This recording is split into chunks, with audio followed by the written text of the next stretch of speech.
गोपीश गोपिकान्त राधाकान्त नमस्ते। ॐ नमः भगवते वासुदेवाय।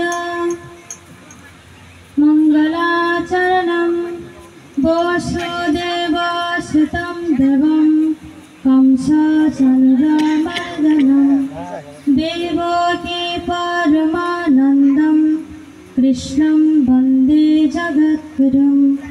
मूकं करोति वाचालं पङ्गुं लङ्घयते गिरिं यत्कृपातमहं वन्दे परमानन्दमाधवम्।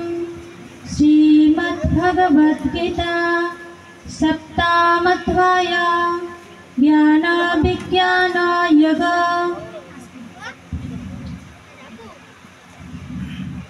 श्रीभगवानुवाच बलं बलवतं चहं कामरागविवर्जितं धर्मविरुद्धो भूतेषु तमस्मि भरतर्षभ। ये चैव शक्तिका भवा रजसस्तामसश्च ये मत्ता एवेति तन्विद्धि न त्वहं तेषु ते मयि।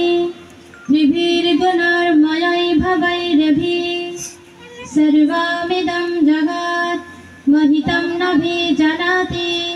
ममेभ्यः परमव्ययम् दैवी यशा गुणमयी मम माया दुरत्यया। ममेव ये प्रपद्यन्ते मायामेतां तरन्ति ते। न मां दुष्कृतिनो मुरा प्रपद्यन्ते नराधमाः।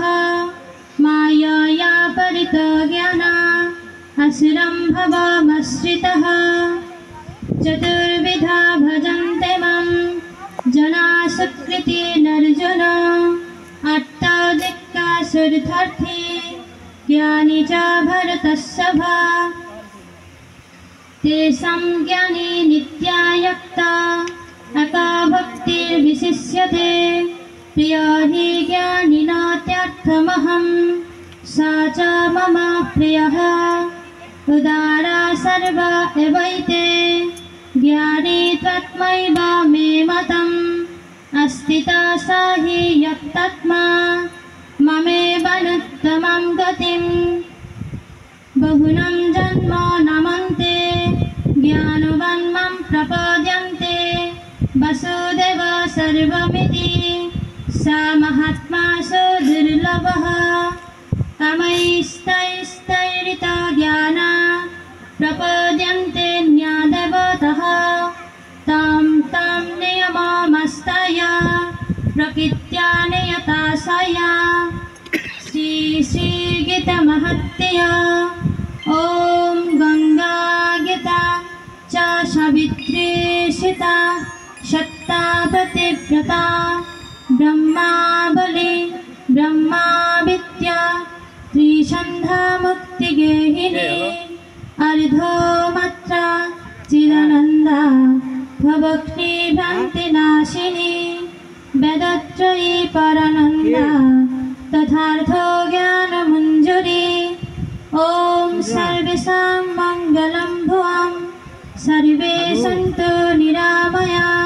सर्वे भद्राणि पश्यन्ति मा कश्चित् दुःखभाग् भवेत्। हे प्रभु हे मा বিশ্বের সকল প্রাণী সুখী হোক, সকলের মঙ্গল হোক, সকলে নিরাময় থাকুক, সকলে দুঃখ থেকে সুখ লাভ করুক, সকলে ঈশ্বর লাভ করুক। এই প্রত্যাশায় আমি আমার গীতা পাঠ এখানেই সমাপ্ত করছি। ওম শান্তি শান্তি শান্তি। হরি ওম তৎসৎ। ত্রুটি মার্জনা করবেন। সবাইকে নমস্কার।